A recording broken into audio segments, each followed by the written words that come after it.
So we're going to record this because I'm getting requests from other brokers and other agents. In fact, nonstop, all day Friday, all day Monday, and quite a bit of the time Saturday, it's been addressing questions like this. Before we get started, how many of you guys have had the opportunity yesterday at 3 o'clock to attend to that MLS thing? I understand that Park City did one at the same time. I think the Washington County MLS did one at the same time. And so some of you were on it. I'm not sure what information was passed on in the other ones. I did attend the one that UtahRealEstate.com did. So we'll go over some of the notes from that. Sorry, we got some people still jumping in. So we're going to take the time, first of all, for the purpose of this recording, to go over the basics of it. And then we'll talk about some of the things that stood out to me, and then we can field a few questions. If this is your first time, if you didn't have a chance to hear it, I'm going to share my screen because one of the good summaries came. This is it. So this is from the Salt Lake Board of Realtors, the NAR settlement lawsuit. Okay, so this is the legal update. Hold on, I've got a few more people I need to get in.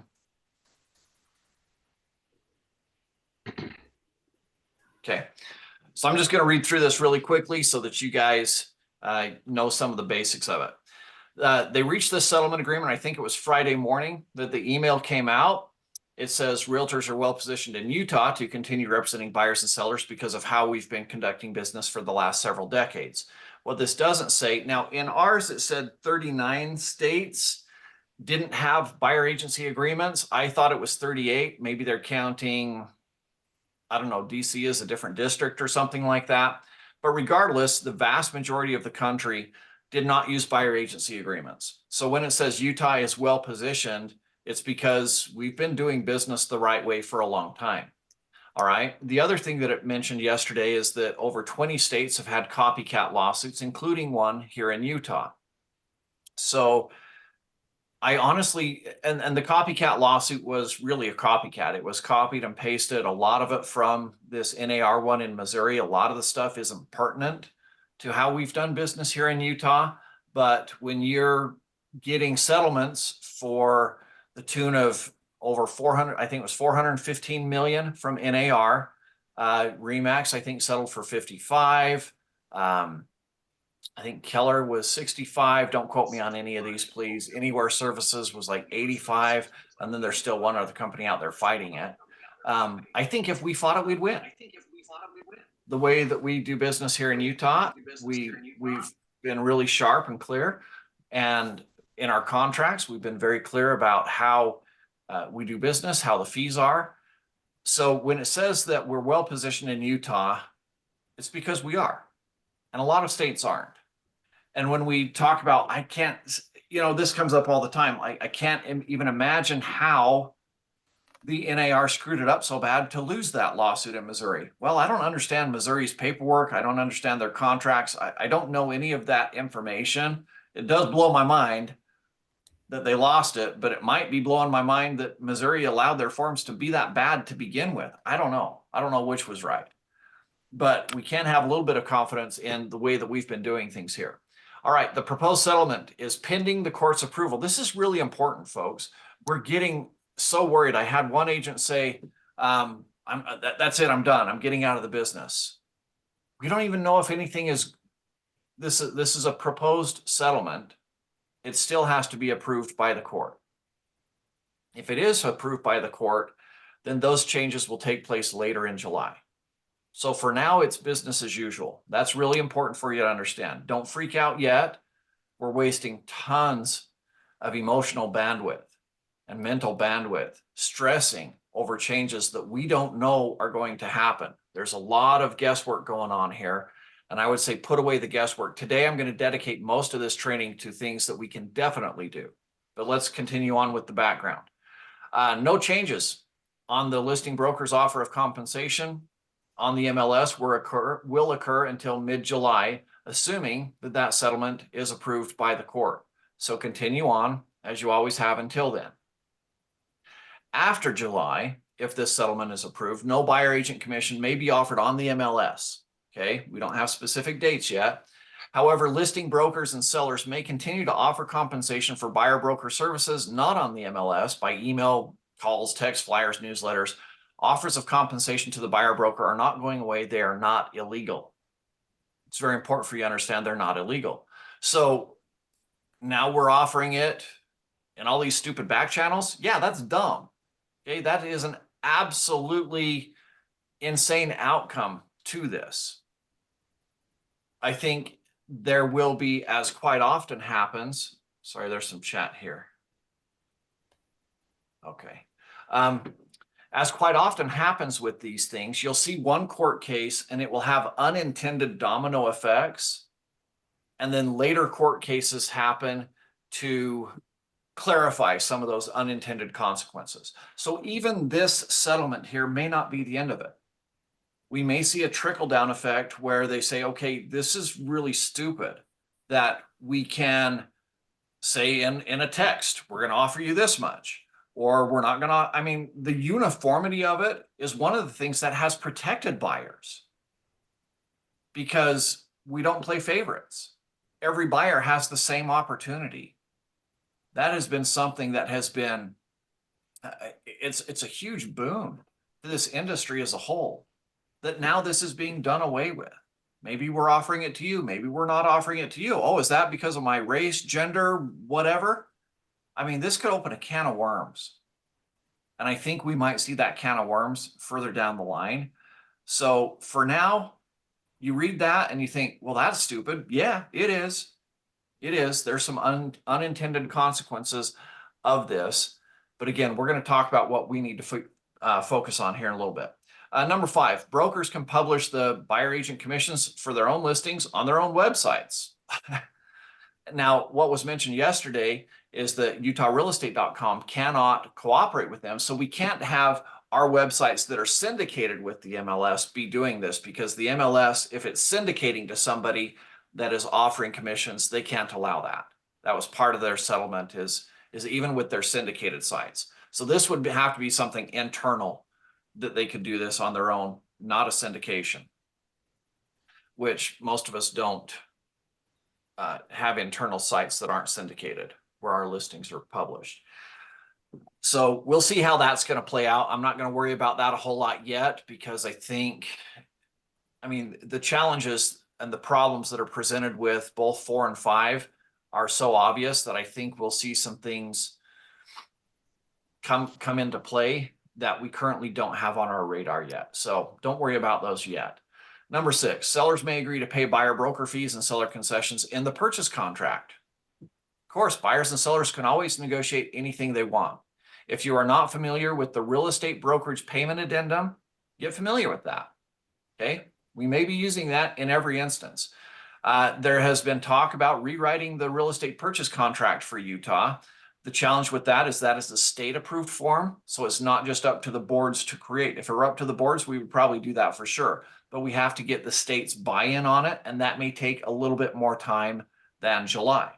But if we are writing an addendum in every offer for the brokerage payment addendum, then yeah, they'll probably end up changing the basic real estate purchase contract as well. Again, up in the air, we don't know yet, but for now, you do need to get familiar with that brokerage payment addendum, okay? Written buyer broker agreements will be required nationwide. Now, this is required here in Utah, but I've been in classes where Craig Wagner, and I don't know if I should be naming him because he's an attorney, but I've been in classes where we've had this discussion, and his question is it legal to drive buyers around without having a buyer agency agreement? And he says, in the law, strictly going by the law, yeah, it's legal to do that. Well, it won't be anymore. My argument has always been, I don't want my agents doing this, regardless of whether it's legal or not, because you can create agency by implication. And of course, he agreed with that you can create agency by implication, but the argument that it's illegal to do so, he probably would have won. Now, you can't do that anymore. written buyer-broker agreements will be required nationwide. After July, such buyer-broker agreements will be required prior to touring properties with the buyer. Utah realtors have been required by Utah law to use buyer-broker agreements for years, so this isn't much of a change. That's not true. This will be a huge change for a lot of people who have been putting buyers in their car and driving them around and only getting the buyer agency agreement signed when they're making the offer.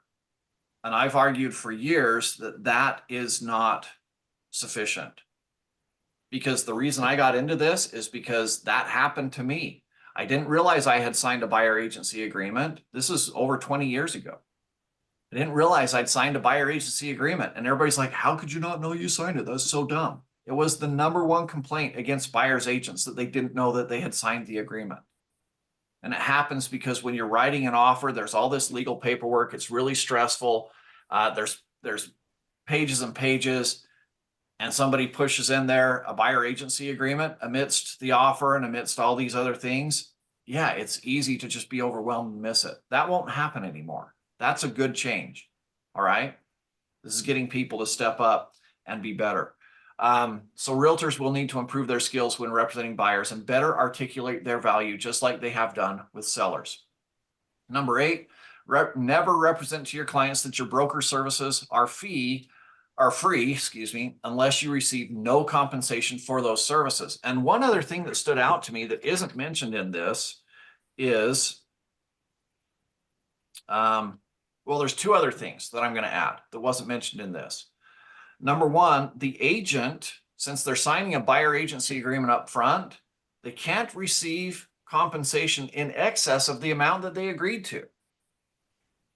So let's say that you say in your buyer agency agreement, hey, yeah, I'll help you out and I'll charge even less. I'll charge 2%, I'll charge 1%, whatever, because you know that that buyer may be responsible for paying it, because that may be one of the consequences is that there are sellers. In fact, I've had agents call me right now where their sellers are saying, hey, can we remove our offer of compensation off the MLS? I just saw this ruling come out. Okay. So what if there's no offer of compensation? Your buyer may pay that. So you may be inclined to say, okay, I'll do it for 1%. And you put 1% in your buyer agency agreement. What happens if the buyer brokerage of the home they fall in love with is offering 3%? Can't get it. Okay. Now, I don't know. The question is, well, can we add an addendum later on? What if I say 3%, but somebody's offering 2%? Can I add an addendum to my buyer agency agreement changing it? All of this stuff is up in the air. Okay. Don't know how those forms are going to be, if they're going to, if you can add an addendum to it later on, adjusting that. Right now, this ruling says the agent can't receive in excess of the amount agreed. That was one of my notes from yesterday. The other thing that wasn't mentioned yesterday, which I do think is a good thing, is that small MLSs can't restrict commissions to their own members. Now, this does affect us here in Utah. We've got several small MLSs, and they do have on their sheets that, you know, this commission is only offered to, how do you guys, how is it worded? Vicky or Tammy, you guys have this on your MLS down there, don't you? Members of the whatever MLS. It's only offered to those who are members of it. Yeah. So this will change. MLSs will no longer be able to do that.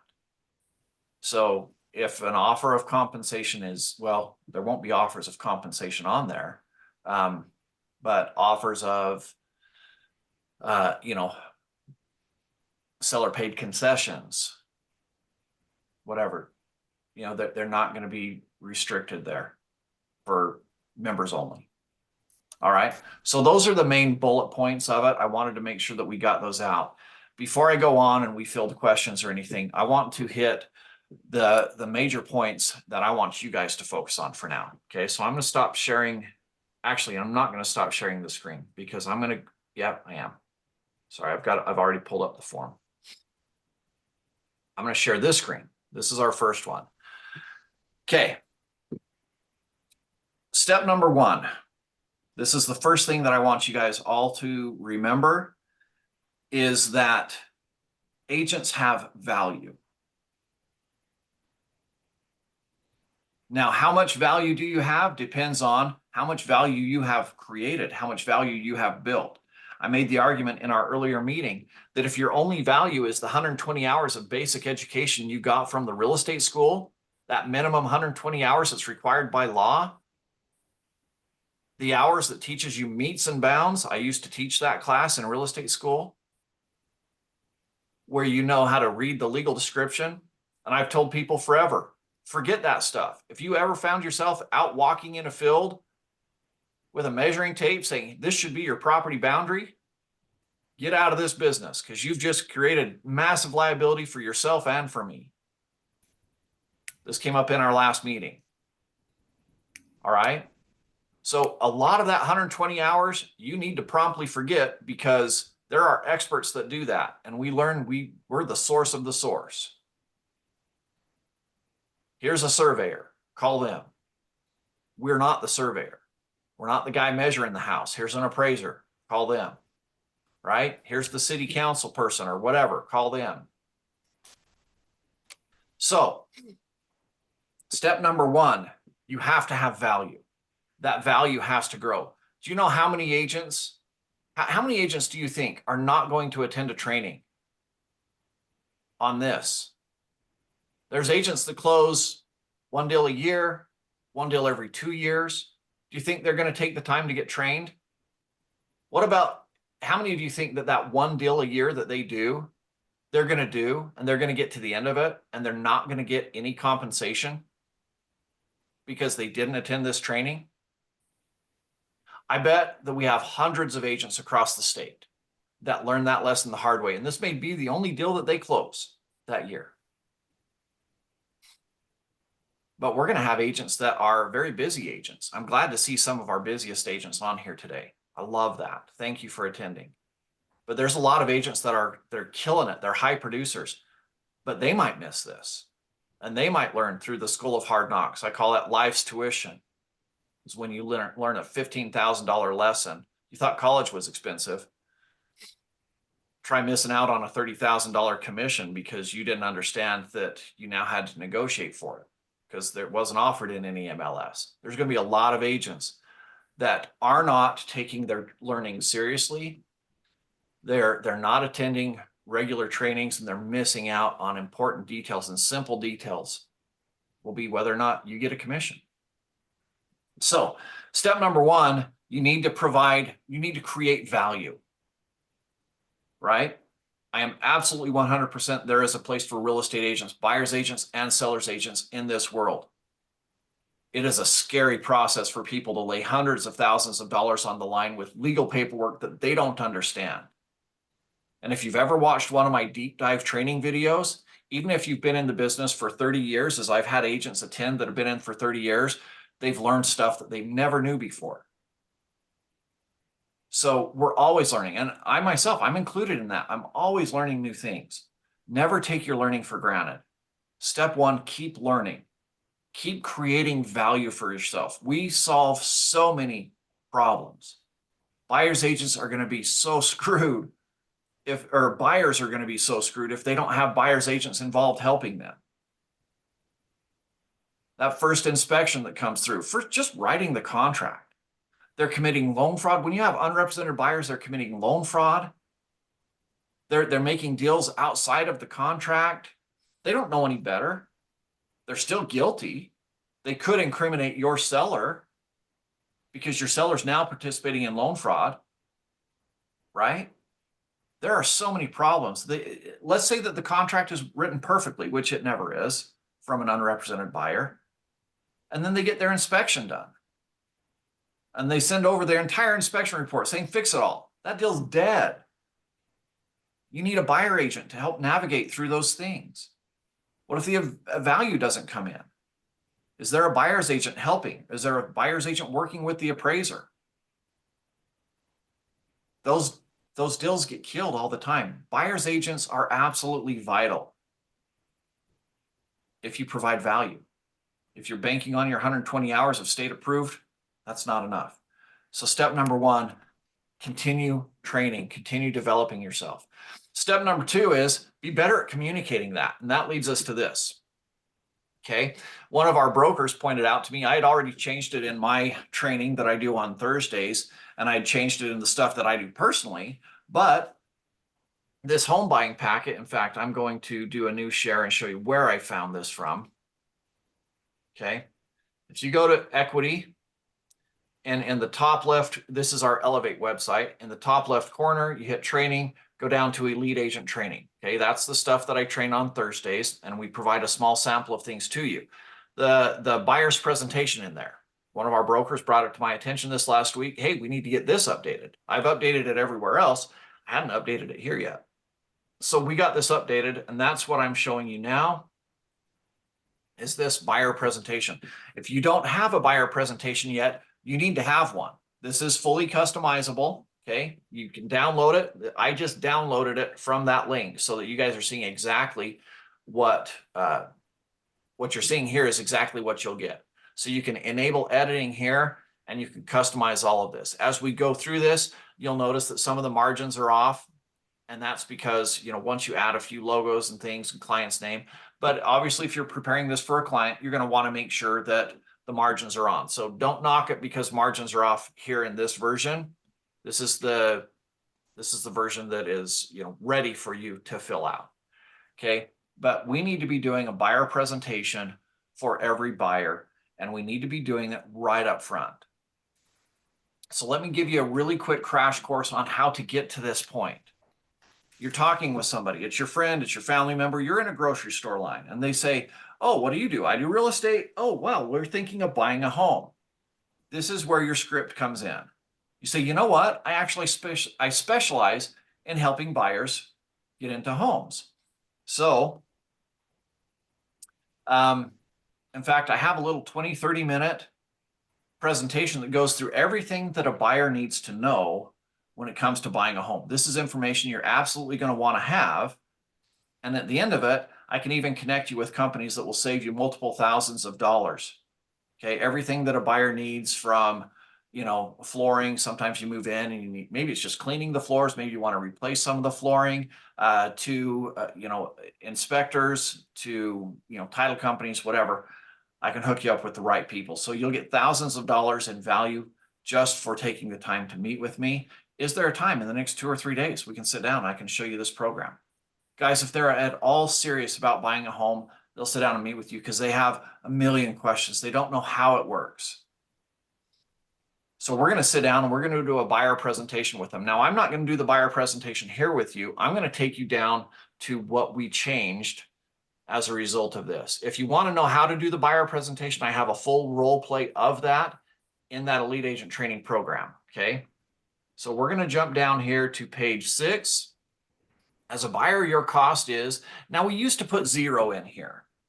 Now, quite often the cost was 0 for them. I don't think that was necessarily misleading because I did explain how it worked, but now I've embellished that a little bit because we are going to have to be better at explaining things. So how it works, listing agent contracts with the seller to sell a home for a fixed commission amount. All right, that part is still the same.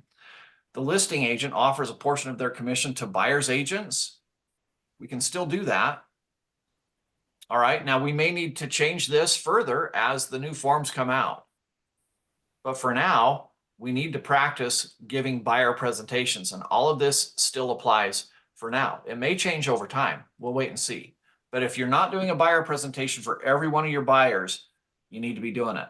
Okay, don't wait till July before you start doing this. Buyer's agents are paid by the listing agent. They could also choose to pay their agent directly. This can be negotiated for strategic reasons. So we added that little part in there. Did any of you in the heydays of 2021, 22, did you have a buyer agent offer to pay their own commission because it made their offer stronger? We did. We saw that a lot. Okay. Because we're in this world of competing with 20 or 30 other offers. So they may want to do it for their own strategic reasons. That's an option. With no buyer's agent, the buyer gets less representation and the listing agent makes more money. It makes sense to have your own agent. This is one portion of that. Now you can edit this, you can change it how you like. This will grow and evolve as the law changes. Okay, as we get new forms, we may change some of this as well, but you have access here to a buyer presentation. So with that script, and you say, you know what? I'm a professional. I specialize in helping buyers get into homes. I've got a little 20, 30-minute presentation that goes through everything from start to finish of what you can expect. And again, if you don't know what that is, go and watch the buyer presentation training that I do in the Elite Agent Training Program. It's free there, and there's a full role play of how that's done. And at the end of that, 99% of everybody is going to sign a buyer agency agreement with you because you communicate your value, right? And you walk through that, you walk through the entire process. One of the arguments made in that Sitzer Burnett case is that buyer's agents are not relevant in today's market because people can find the home themselves on the internet.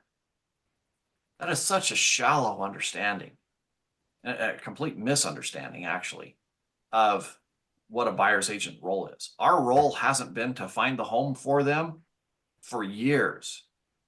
That hasn't been our role for a long, long time. Okay.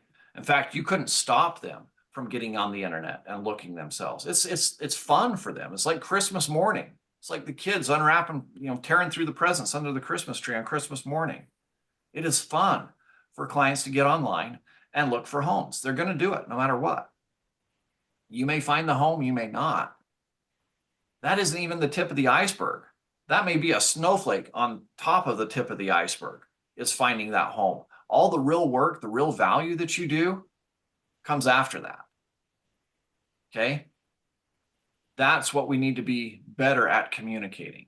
So make sure that you are using that buyer presentation in every instance. When you communicate your value, make sure that you know how to fill out the buyer agent or the buyer broker agreement form correctly. Never put 0 in there, right? There were a lot of agents that did. I even heard of people training at the board, training new agents to do this because you got compensated by the listing broker. So you just put 0 in there. No. Okay. That's not correct. So make sure that you put your commission in there. And you could even, again, we don't know how the forms are going to play out, but I think you could put 2 to 3%. And you say, you know what, anywhere in this price range, if I'm offered this, I'm good with it. If it's less than this, then we're going to use the brokerage payment addendum. And maybe that will be irrelevant. Maybe we're going to use the brokerage payment addendum in every instance regardless. Who knows? Okay, we'll wait and see. The point is right now, business is going on as usual for the next few months. You need to make sure you're doing that buyer presentation, communicating value. So again, to reiterate, create value for yourself. You do that by getting trained. You do that by improving yourself. All right. You need to be better at communicating value.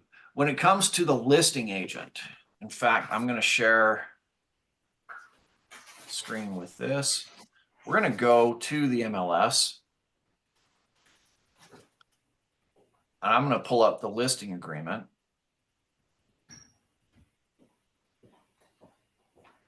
Let's see here.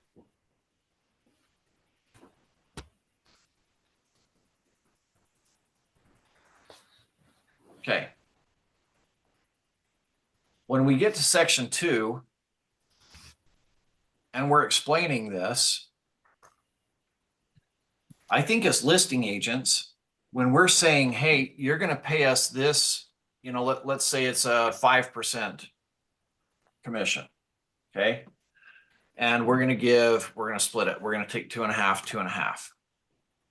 Company shall offer a buyer brokerage compensation on the MLS of 2.5. And again, this is going to change. We know it will because we can't have that. But for now, it hasn't.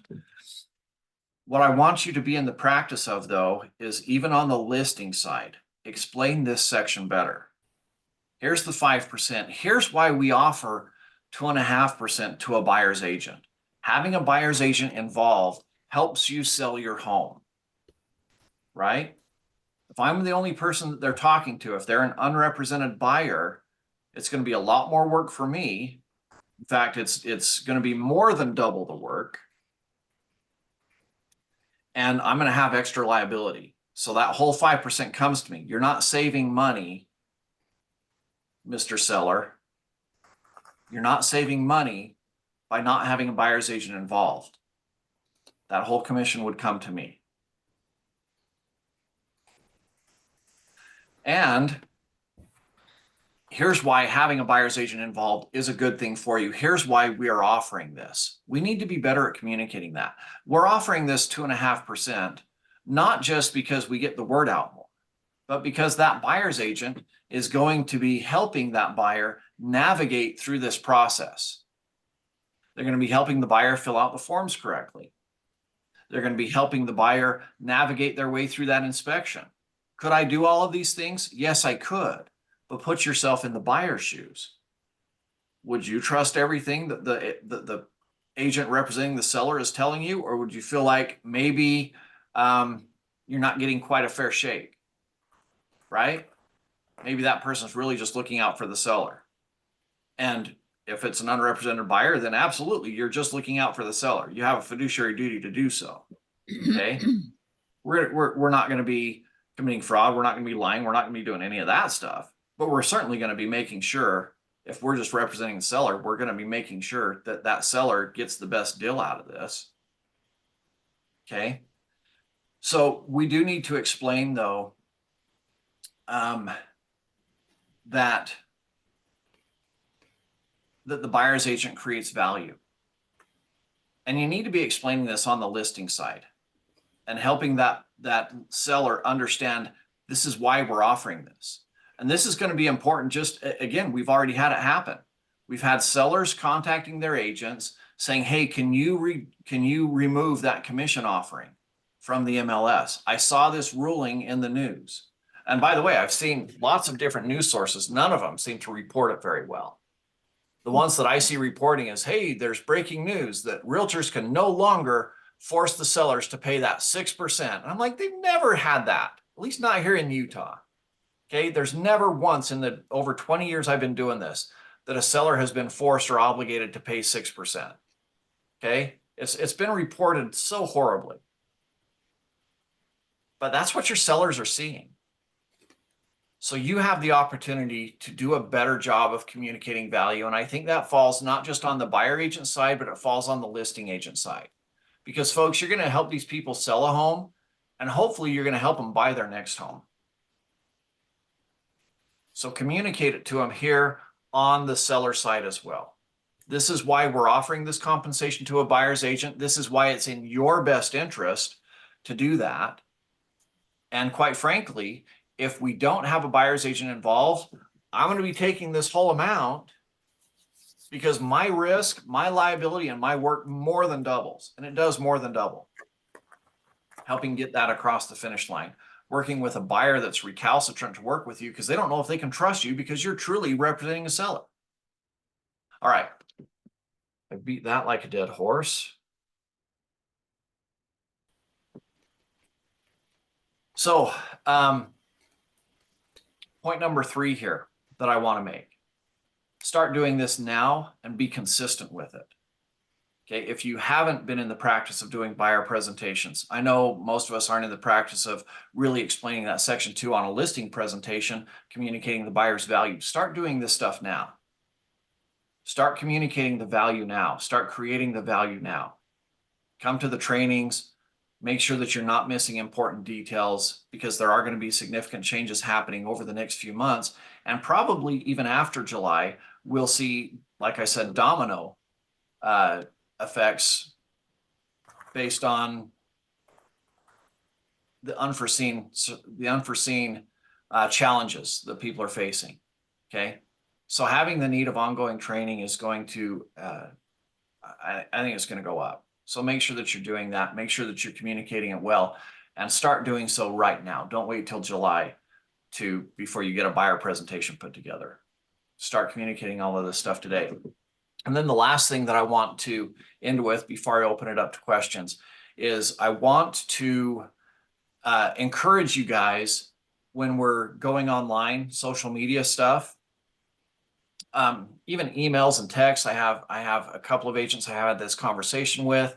I'm like, dude, don't text me all your different ideas. You've all seen that really funny meme where this 3-bed, 2-bath house, and they've put in bold the 3, and I can't remember what it was, something with person, and they bolded the per, and then at the end there was another word that had cent in it, so that they could bold 3% and put it in the description of the house, and everybody's liked that and shared it. I've seen it a whole bunch of times, and yeah, that's super funny. Could that be used against you in court?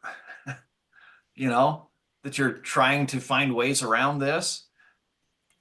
I want you to be wary of saying and doing things. Every single board meeting that I've been a part of for over 20 years, they read the rule that we don't have conversations that would fix or peg fees to a certain point.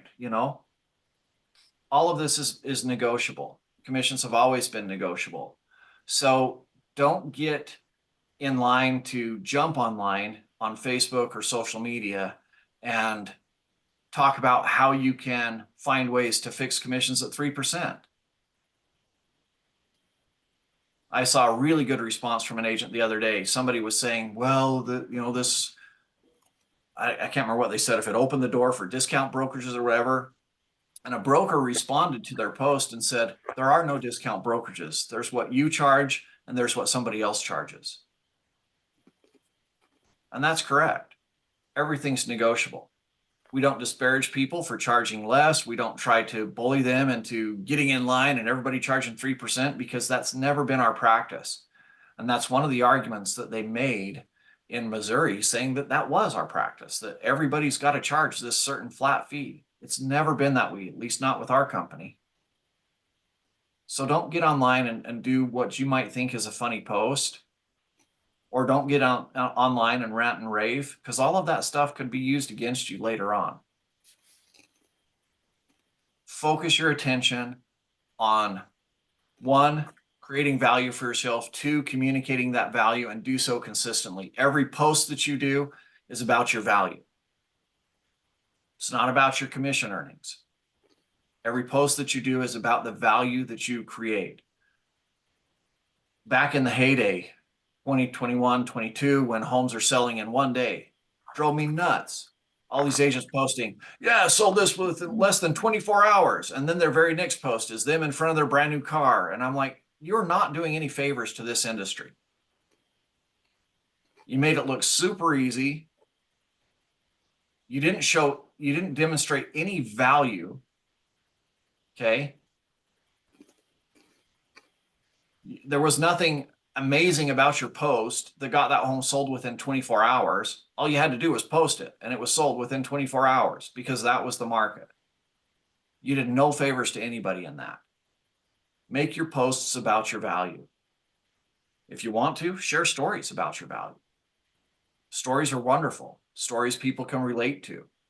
Do a quick little story about the value that you created, about the value that you did for somebody. Steer away from the glamorizing yourself, right? Glamorize yourself through service, not through your fancy cars. Anyways, I'm getting a little bit on a soapbox here. I'm not sure if I should end it here, if I should open it up to questions, if I should end it with the recording. I think I'm going to stop the recording here. So, and then for other offices that might utilize this training, you can open it up at this point for your own discussion, which is what we're going to do.